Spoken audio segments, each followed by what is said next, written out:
경북 의성의 이 목수국을 제가 키워서 이렇게 3년 차에 자리를 잡게 한 모습을 보면은 이 목수국, 특히나 이 라임 하이트 수종이 얼마나 수국 중에서도 내한성이 강한가, 그것을 관찰할 수 있는 대표적인 사례라고 할 수가 있겠습니다. 안녕하십니까, 나무대장입니다. 오늘 의성군 봉양면에 위치한 나무대장의 목수국 수국농장에 도착을 했습니다. 이 수국은 라임 하이트라는 품종으로 목수국의 일종인데, 목수국은 일반 원예 수국에 비해서 내한성이 높고, 그리고 노지에 적응을 아주 잘하는, 겨울에도 잘 버티는 그런 종류 중에 하나입니다. 수국은 일반적으로 경남이나 제주도에 놀러를 가면 우리가 흔히 볼 수 있는 수종 중 하나인데, 경북이라든지 경북 북쪽 내륙에서는 쉽게 볼 수 없는 그런 수종이기도 하죠. 그게 바로 내한성이 약해서 동해 추위의 영향을 많이 받아서 나무가 고사하는 경우가 많아서 그런 경우가 생기는데, 이 라임 하이트 목수국은 그 내한성을 품종 개량으로 극복한 수종으로서 이렇게 경북 의성은 일교차가 상당히 큽니다. 여름엔 덥고 그리고 겨울에는 상당히 춥기로 유명하죠. 그래서 과수 농사에 특수화된 지역이기도 한데, 그 말인즉슨 내한성이 낮은 수종들은 겨울 동해를 버티기 힘들어서 살아나기 힘든 지역 중 대표적인 지역으로 뽑힌다, 그렇게 볼 수도 있겠습니다. 그런데 이런 대장이 살고 있는 내한성의 약한 수종이 살아남을 수 없는 경북 의성의 이 목수국을 제가 키워서 이렇게 3년 차에 자리를 잡게 한 모습을 보면은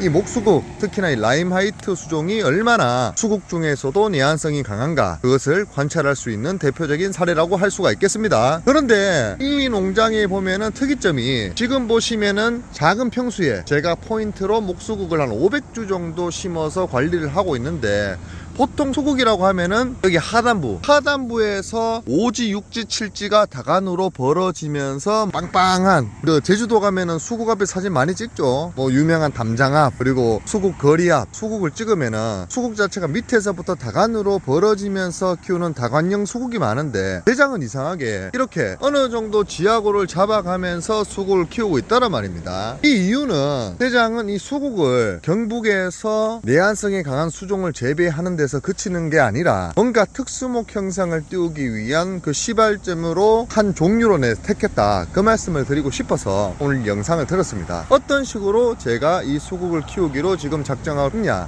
거기에 대해서 설명을 해드리자면은, 일반적인 다관형 수국이 아닌 지금 외대로 수국을 지하고를 잡아서 올리다가, 지금은 1m 정도밖에 안 되는데 이 수국을 제가 한 2m 상황까지 수국을 지하고를 많이 높여줄 계획입니다. 그래서 지하고를 높인 상황에서 1m80에서 2m 사이에 수형이 벌어지면서 수국이 아래로 처지는 형상으로 일반 준가로수 형태의 그런 수국으로 제가 한번 개량해서 특수목 형상으로 한번 키우면은 값어치 있는 못 떨어진 수국이 나오지 않을까, 그렇게 예상을 하고 좀 키우고 있는데, 생각보다 쉽지는 않네요.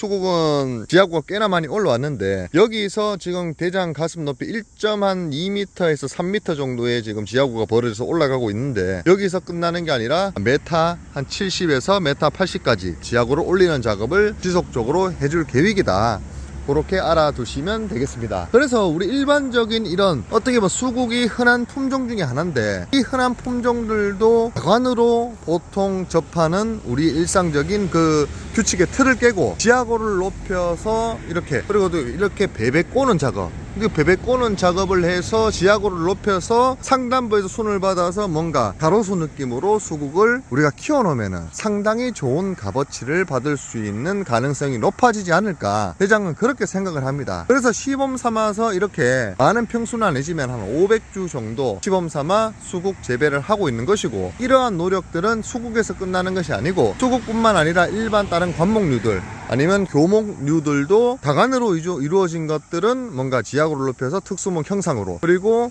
직간으로 지하고를 높여서 키우는 것들도 다간으로 키울 수 있는 그런 사고의 발상을 적용하는 것이 조경수 시장에서 뭔가 활로를 찾아내는 중요한 포인트가 되지 않을까, 저는 그렇게 생각을 하고 지금 이 수국으로 실천을 하고 있는 것입니다. 그렇기에 오늘 포인트는 이렇게 흔한 방식으로 재배하는 것이 아닌 자신만의 노하우를 적용해서 뭔가 다른 포인트 포인트를 잡아놓으면은 일반적이지 않은 방식이 적용이 돼서 그 희소성으로 인한 가치가 높아지는 것이죠. 저도 잘 보지는 못했습니다. 우리가 다관이 아니라 2m 이상 지하고를 잡은 수국이 가로수로 형성되어 있는 모습이나 아니면 정원 한기퉁이에 정말 막 10점, 15점 뭐 이런 수국인데 외대로 쭉 올라가서 그 수국 하나가 그 높이와 그늘도 주면서 그 수국 꽃 밑에서 쉬고 있는 그 모습을 상상해 보십시오.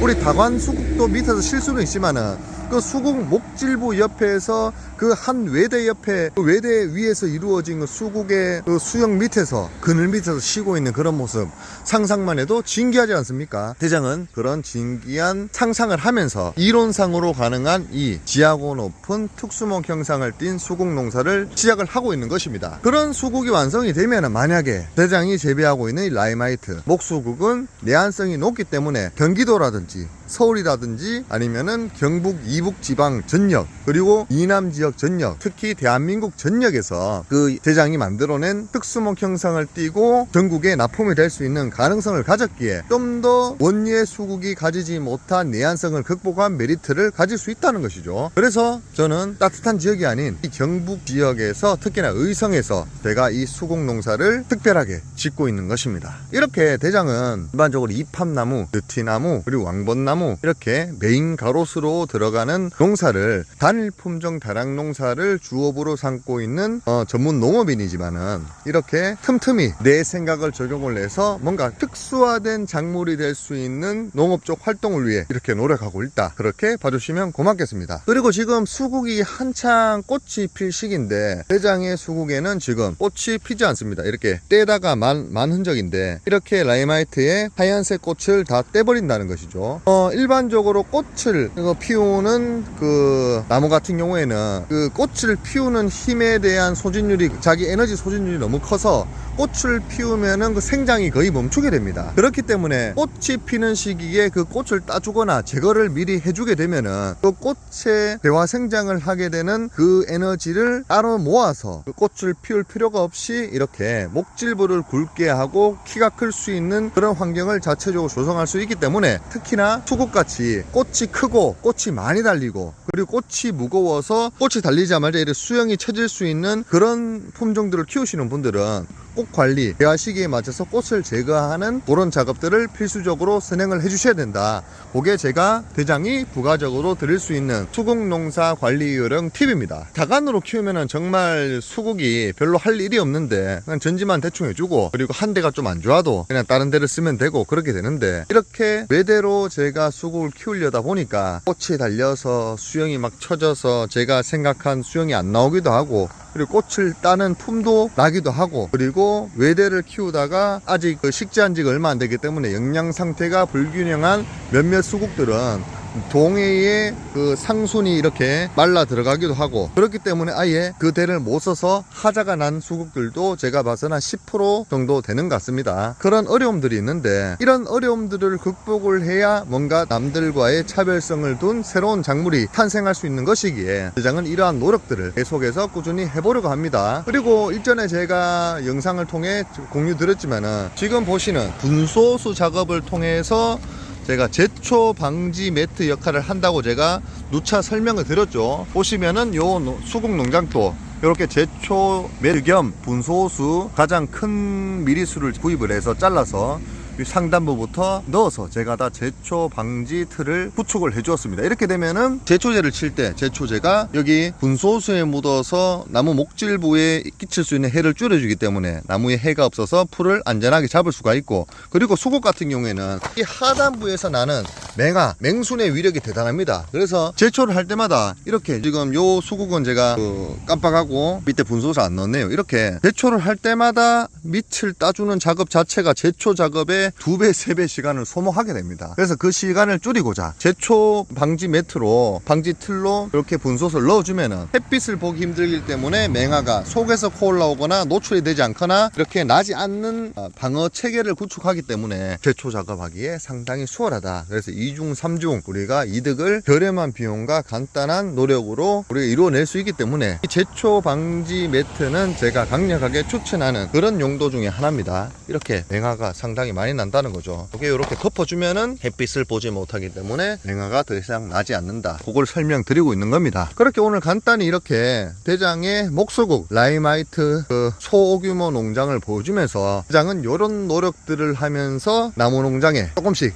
차별성을 두려고 노력을 한다. 나무 농장을 운영하시는 모든 농가들은 대장같이 이러한 차별성을 두고 있는 농가들이 참으로 많은 것 같습니다. 그런데 이런 노력들이 남들과 차별되는 건 좋지만 결과적으로는 뭔가 비용과 시간과 노력은 많이 들고 그리고 산출, 우리가 순소득을 이끌어낼 수 있는 판매 시 금액은 저렴한 아니면 판매가 되지 않는 경우도 허다하기 때문에 그 실패나 아니면 대중에 대한 인식 부족으로 그런 경우들이 많은데 그것을 극복하고 뭔가 자신만의 노하우를 개발해내는 그런 순간이 오면은 정말 어려운 과정들을 뚫고 그 차별성을 이루어낸 거기 때문에 이렇게 어려운 시기에서도 자신만의 노하우로 뭔가 새로운 길을 활로를 개척할 수 있는 그 시작이 되지 않을까 저는 그렇게 생각을 합니다. 많은 농가들이 이렇게 노력들을 많이 하고 있습니다. 대장도 그 일환의 하나로 이 목수국 농장을 이렇게 차별성 있게 운영해 보려고 노력을 하는 것이죠. 이렇게 대장의 좀 뭔가 특이한 노력에 대해서 오늘 간단하게 영상 촬영을 해봤습니다. 이상 대장이었습니다. 구독과 좋아요, 알림 설정은 나무대장에게 큰 힘이 됩니다.